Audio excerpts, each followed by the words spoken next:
पुन्हा पुढच्या आठवड्यातही ठाकरे गटाकडून युक्तिवाद केला जाण्याची शक्यता आहे. पण काल जो एक युक्तिवादात म्हणणं मांडलं गेलं की एकाच वेळेस विधानसभा अध्यक्ष आणि निवडणूक आयोग यांच्याकडे होत असलेल्या सुनावणी त्यावेळेसच्या आक्षेप घेताना पुन्हा हे प्रकरण 7 न्यायाधीशांच्या खंडपीठाकडे वर्ग करावं, आता त्यात म्हटलं जाते. तसं नाही आहे ते. 5 दिवस सलग आमचा युक्तिवाद सुरू आहे. काल तो अर्धवट राहिला. आता मंगळवारी पुन्हा कपिल सिब्बल आणि देवदत्त कामत हे एक शेवटचा दिवस आहे, युक्तिवाद करतील. सर्वोच्च न्यायालयानं आम्हाला जितका वेळ हवा आहे तेवढा दिलेला आहे. तुम्ही जो म्हणताय तो अपात्रतेचा वेगळा विषय. आता जो युक्तिवाद सुरू आहे तो युक्तिवाद पक्ष आणि चिन्ह या संदर्भात निवडणूक आयोगानं जे शेण खाल्लेलं आहे, जे आमचा पक्ष आणि चिन्ह अमित शहा आणि निवडणूक आयोग यांनी एकत्र येऊन पार्टनरशिपमध्ये शेकडो कोटी रुपयांना विकलं. आमचा पक्ष आणि चिन्ह विकलं मिंदे गटात. त्याचा आकडाही सगळ्यांना माहिती आहे. हे काही धर्मादाय काम नाही आहे. हे धार्मिक काम, धर्मादाय, हिंदुत्वाचं नाही. अमित शहा आणि निवडणूक आयोग या दोघांनी मिळून शेकडो कोटी रुपयाचा व्यवहार करून शिंदेबरोबर, मिंद्यांबरोबर आमचा पक्ष, बाळासाहेब ठाकरेंचा हिंदू हृदय सम्राटांचा पक्ष आणि चिन्ह धनुष्यबाण हे मिंदेला विकलं. भ्रष्टाचार हा सगळ्यात मोठा. तर त्याच्यावर युक्तिवाद सुरू आहे की निवडणूक आयोगानं कसा भ्रष्टाचार केला, संविधानाची कशी हत्या केली, नियमांचं कसं उल्लंघन केलं, ह्याच्यावरती हा युक्तिवाद सुरू आहे. त्याच्यामध्ये पुन्हा अपात्रतेचा विषय आलेला. अपात्रतेसंदर्भात धनंजय चंद्रचूड यांच्या नेतृत्वाखालच्या खंडपीठानं काही निरीक्षणं नोंदवली. तेव्हा ते घटनापीठ होतं 7 जणांचं. त्याच्यामुळे तो जो विषय आहे अपात्रतेचा आणि व्यापक देशातल्या अपात्रतेसंदर्भात, देशामध्ये जेव्हा अशा घटना घडतात, पक्ष चोरणं, आमदार फोडणं आणि मग अपात्रतेसंदर्भात निर्णय न घेणं वेळेत आणि मग अपात्रच व्यक्तीला मुख्यमंत्री करणं, जसं आपल्या महाराष्ट्रात झालं, त्या संदर्भात 7 सदस्यीय खंडपीठानं या संदर्भात एक निर्णय घेऊन दिशा ठरवावी अशी ती भूमिका आहे. पण राऊत साहेब, या सुनावणी दरम्यान तुम्ही ज्या प्रतिक्रिया व्यक्त करता आहेत, शिंदे शिवसेनेच्या नेत्यांचं असं म्हणणं आहे की राऊत साहेब अशा पद्धतीने प्रतिक्रिया व्यक्त करतात जणू राऊत साहेबच सर्वोच्च न्यायालयाचे सरन्यायाधीश. असं काहीच मी म्हटलेलं नाही. मी कधीही या भूमिकेतून मत व्यक्त केलं नाही. दिल्लीमध्ये सर्वोच्च न्यायालयाची सुनावणी संपल्यावर जेव्हा पत्रकार विचारतात की आज काय झालं, तेव्हा मी आतमध्ये घडलेल्या आमच्या भूमिकेविषयी सांगतो. न्यायालयानं केलेलं जे मत व्यक्त आहे केलेलं त्याच्यावर बोलतो. पण माझं एक वाक्य मात्र कायम असतं, निवडणूक आयोगानं शेण खाल्लं, आमचा पक्ष विकला, आमचं चिन्ह विकलं, त्या संदर्भात हा युक्तिवाद सुरू आहे. हे माझं मत कायम आहे. त्याच्यामध्ये मी कशाला सर्वोच्च न्यायालय, मला माहिती आहे तुमच्यापेक्षा जास्त कोर्टबाजी आम्ही पाहिलेली आहे.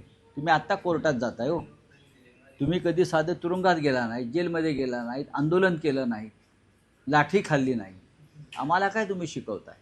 पण राऊत साहेब, तुमच्याकडून जसे ज्येष्ठ विधिज्ञ कपिल सिब्बल आहेत, सलग 5 दिवस सुनावणी आणि त्यांनी जे युक्तिवादात मुद्दे मांडले आहेत, शक्यता अशी आहे किंवा पुढच्या काळात शिंदे शिवसेनेचे मांडू द्या ना, न्यायालय आहे, ज्येष्ठ विधिज्ञ असू द्या ना, असू द्या, न्यायालय आहे, दोन्ही बाजू ऐकल्या जातात, दोन्ही बाजू ऐकल्या जातात आणि त्या ऐकल्याशिवाय कोणतंही न्यायालय निर्णय घेत नाही. पण आमच्या प्रकरणामध्ये आमची बाजू ऐकली गेली नाही.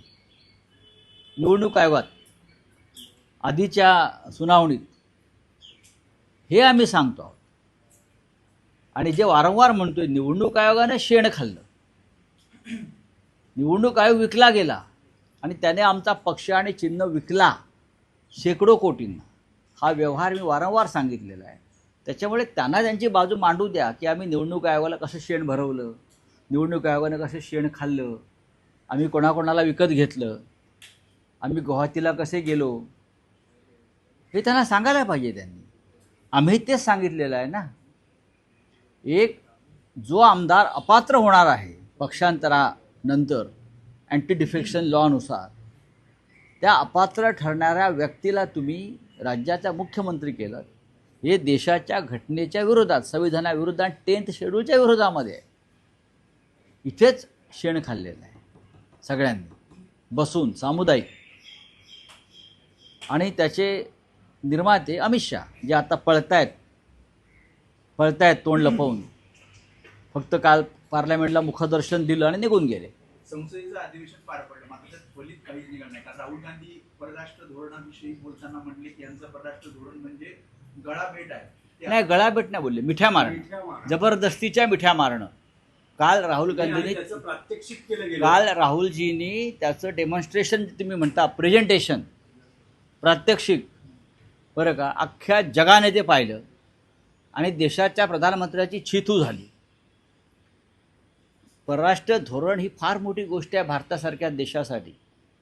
परराष्ट्र धोरण जे विदेश मंत्रालय आहे ते फार जागतिक स्तरावर देशाची प्रतिमा वाढवण्यासाठी, मजबूत करण्यासाठी काम करतं. प्रधानमंत्र्याने कुठल्याही देशात जाऊन बनावट मेडल्स घेणं किंवा पुरस्कार घेणं AIने बनवलेले, त्यासाठी नाही, किंवा मिठ्या मारणं, घट्ट मिठ्या मारणं आणि त्या समोरच्या राष्ट्रपतीचा श्वास गुदमरणं त्या मिठीमुळे, याला परराष्ट्र धोरण म्हणत नाही. 2 राष्ट्रपतींचा श्वास गुदमरल्यात, मला माहीत नाही. नाही, पण राऊतसाहेब त्यामध्ये इटलीच्या प्राईम मिनिस्टर मेलोनी यांचा उल्लेख झाला. मग त्यात काय त्यावर झालं? आक्षेप घेतलाय भाजपने की अशा पद्धतीने पंतप्रधानांची प्रतिमा डागाळणं हे योग्य नाही आणि आंतरराष्ट्रीय देशाचे स्तरावरचा प्रधानमंत्र्यांनी, अयोग्य मेसेज जातो. देशाच्या प्रधानमंत्र्यांनी या देशाच्या संविधानाची प्रतिमा डागाळली. त्याचं काय? ज्या पद्धतीने डिलिमिटेशन बिल मंजूर होण्यासाठी आजही वेगळ्या वेगळ्या पक्षाच्या खासदारांना फोडण्याचे प्रयत्न सुरू आहेत, हे सुद्धा संविधान गुदमरण्यासारखंच आहे ना, डागाळण्यासारखंच आहे ना. शिवसेना फोडणं, तृणमूल फोडणं, राष्ट्रवादी काँग्रेस फोडणं, हे काय प्रधानमंत्र्याचं आणि अमित शहाचं काम आहे का, गृहमंत्र्याचं? काश्मीरला हल्ले होत आहेत, मणिपूर पेटलेला आहे, देशामध्ये अस्वस्थता आहे, तरुण वर्ग चिडलेला आहे, बेरोजगारी वाढली आहे, महागाई वाढली आहे, रुपया घसरतो आहे, देशाची पत जागतिक स्तरावर घसरते आहे. याच्यावरती प्रधानमंत्र्यांना टेलिप्रॉम्प्टरशिवाय बोलता येईल का? या दोघांना भविष्यात म्हणजे 2029च्या आधी जावं लागेल, अशा प्रकारची परिस्थिती जागतिक स्तरावर सुद्धा आहे आणि आपल्या देशात सुद्धा आहे. मोदी आणि शहा जातील. ते म्हणतात की झोपू देणार नाही. राहुल गांधी नाही, म्हणतात की झोपू नाही, ते आता झोपतच नाही आहेत ना. ते आता तरी कुठे झोपत आहेत? चेहरे बघा दोघांचे, काळे ठिक्कर पडलेत. 20 दिवसांनी ते काल पार्लमेंटला लोकलज्जस्तेवाले वंदे मातरम जेव्हा आपण गातो शब्दांना, तेव्हा यावंच लागतं. तेव्हा ते खाली मान घालून आले त्या क्षणाला 3 मिनिटासाठी आणि ताबडतोब खाली मान घालून गेले. 56 इंच वगैरे काही नव्हतं. मैं हूँ, संपला तो विषय. आता दिल्ली खाली करण्याची वेळ आलेली आहे. पण राऊतसाहेब 19 दिवसाच्या कालावधीमध्ये संसदेमध्ये काही काम झालं नाही. संसदेमध्ये फक्त विरोधी पक्षांनी गोंधळ घातला. कुठे गोंधळ घातला?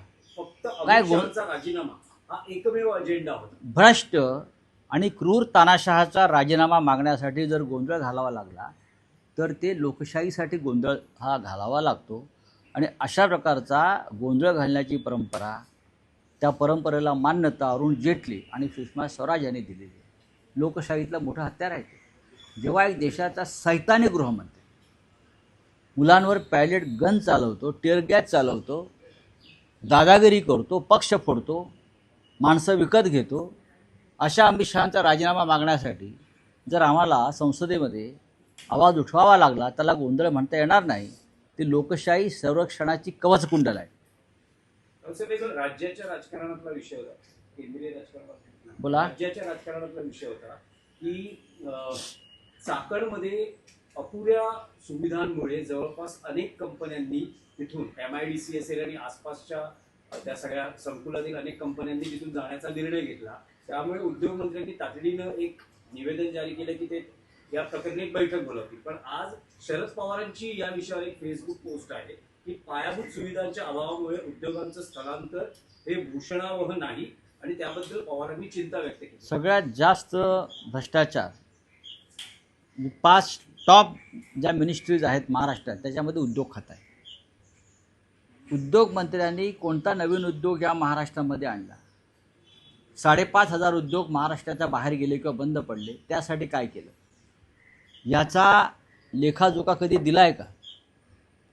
MIDCच्या जमिनी विकणं, व्यवहार करणं आणि मोठ्या प्रमाणामध्ये या कंपन्यांना पोल्युशन कंट्रोल बोर्डाकडून नोटिसा मारून त्यांच्याकडनं खंडण्या उकळणं, हे शिंदे गटाचा जो अर्ध सरकार आहे, अर्ध फडणवीसांचा अर्ध यांचं आहे, अशी मध्ये भिंत आहे. या अर्ध्या सरकाराकडून याच खंडणीबाजीची कामं चालू आहेत. चाकणची MIDC ही शरद पवारांच्या प्रयत्नानं तिथे सुरू झाली. ऑटोमोबाईल हब ज्याला आपण म्हणतो ते. अनेक जागतिक स्तरावरच्या मोटार कंपन्या तिथे आल्या. लाखोंच्या प्रमाणात रोजगार मिळाला, व्यवसाय वाढला तिथे. आणि आज तिथे कोणत्याही पायाभूत सुविधांच्या अभावी जर कंपन्या बंद पडत असतील, निघून जात असतील, त्याची जबाबदारी सगळ्यात आधी आहे या राज्याच्या मुख्यमंत्र्यांची. काय करतायत उद्योगमंत्री? नंतर राज्याच्या मुख्यमंत्र्यांची जबाबदारी सगळ्यात आधी आहे. ते मोठ्या मोठ्या गोष्टी करतात ना, इन्व्हेस्टमेंट आली, गुंतवणूक आली, अमुक आली, प्रगतीपथावर आहोत. गडचिरोलीसारख्या ठिकाणी खाण मालकांनी, खाण उद्योजकांनी जो उच्छाद मांडलेला आहे तो सुद्धा उद्योग खात्याच्या किंवा मुख्यमंत्र्यांच्याच अधिपत्याखाली येतो. 1500 लोक तिथे ठार झालेले आहेत खाण उद्योगांच्या ट्रकखाली किंवा वाहनाखाली. काय करतात मुख्यमंत्री? पावसाळ्यात महिला वसतिगृहामध्ये बऱ्याचशा सुविधा या अपुऱ्या आहेत. पाणी नसल्यामुळे शौचालयाला जाता येत नाही, अशा प्रकारची सुविधा आहे. मंत्रालयाच्या अगदी बाजूला असलेल्या चर्चगेट येथे ही वसतिगृह. सामाजिक न्याय विभाग काय करतो? तो सामाजिक सोशल जस्टिस मिनिस्ट्रीच्या अंडर येतं ना ते. म्हणजे ही सगळी खाती जी आहेत भ्रष्टाचाराने बरबटलेली, ही डेप्युटी CM मिंध्यांच्या नेतृत्वाखाली आहेत. म्हणजे हे जे अर्ध सरकार जे आहे मिंध्यांचं, त्यांचीच आहेत ना. उद्योग खातं, सोशल जस्टिस असेल, नगरविकास असेल, रस्ते असतील, हे अर्ध सरकार बरखास्त केलं पाहिजे. अर्धवट सरकार आहे, बरखास्त केलं पाहिजे. रावसाहेब, शिंदे शिवसेनेतले एक मंत्री आहेत गुलाबराव पाटीलच्या जळगावमधील एका कार्यक्रमात असं म्हणाले की मी जर भोळा राहिलो असतो तर आतापर्यंत भाजपने मला खाऊन टाकलं असतं. हां, मग अप्रत्यक्षरित्या गिरीश महाजनांकडेच त्यांचा रोख आहे. मला माहिती. सर, राहुल गांधी ने कहा है कि बीजेपी और RSS जोकर है सर. हाँ, BJP तो जोकर है ही. और 2 बड़े जोकर बड़े पद पर बैठे हैं ना. और वो कैसे जोकर है, किस लेवल के जोकर है, ये जंतर मंतर पर बच्चों ने दिखाया है. आपने देखा होगा देश को क्या मिला. मोदी जी के और अमित शाह के लीडरशिप पे जो सरकार चल रही है, बताइए देश को क्या मिला.